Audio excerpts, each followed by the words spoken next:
So we're looking here at the question 4, which is solve more complex linear equations, including brackets and fractional coefficients. Okay, so you've got question A and B, which are slightly different to C and D. The first thing to notice is on question A and B, x only shows up once, shows up on one side. So you've got x on the left for A and B. But on question C and D, you've got x on both sides. So we're going to do different strategies for these. So the first thing to think about is with the first question, if there's x on one side, then this makes it quite easy, really, because you can use the function machine to help you. So if we start with x, and you say to yourself, what's the first thing that happens to x? Well, you divide it by 2. So in your function machine, that's the first step. What's the next thing that happens? Well, you add 2. And then out the end of your function machine comes the number 7. So if we were to go backwards through our function machine and do the opposite action, the inverse operation, instead of plus 2, we'd minus 2. Instead of divide by 2, we'll times by 2. So let's put the 7 in our backwards function machine and see what we get. 7 minus 2 would give me 5. 5 times 2 is 10. That seems like a fairly friendly answer. Well, let's put that back into our question and see if that works.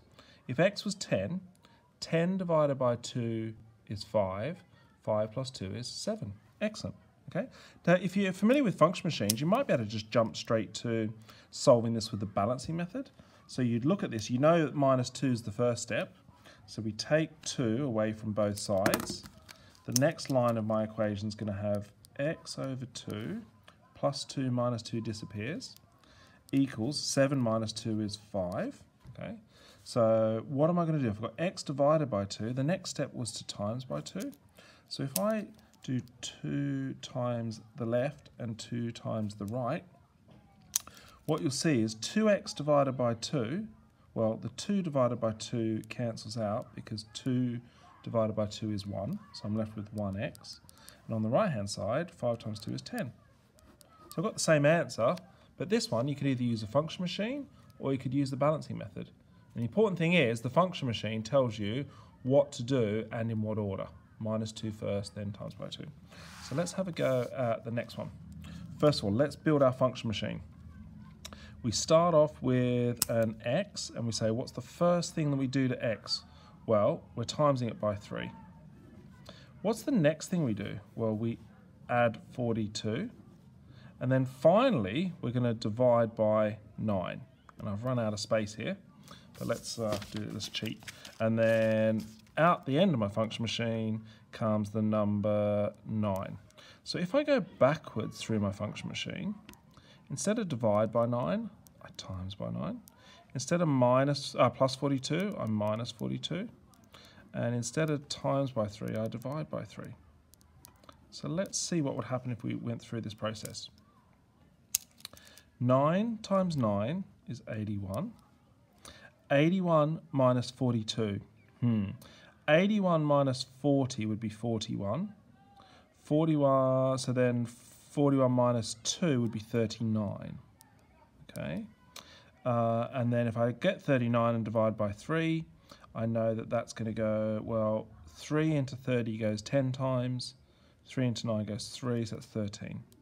So my answer is 13.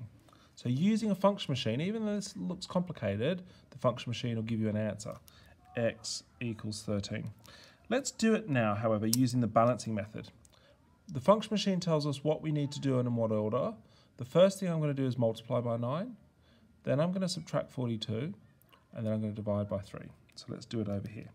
Okay, times both sides by 9. So 9 times the left-hand side, put that in brackets, because I'm going to multiply everything. And 9 times the right-hand side. Now look, if I've got a 9 on the top and 9 on the bottom, this means 9 divided by 9. 9 divided by 9 is 1, so they just disappear. I literally cancel them out.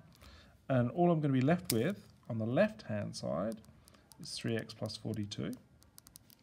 On the right-hand side, I get 81. And look, that's consistent with what we had in our function machine. Okay, next step, minus 42 from both sides. Now I can see here I've got a plus 42, and that's going to give you the clue that that's what you wanted to subtract.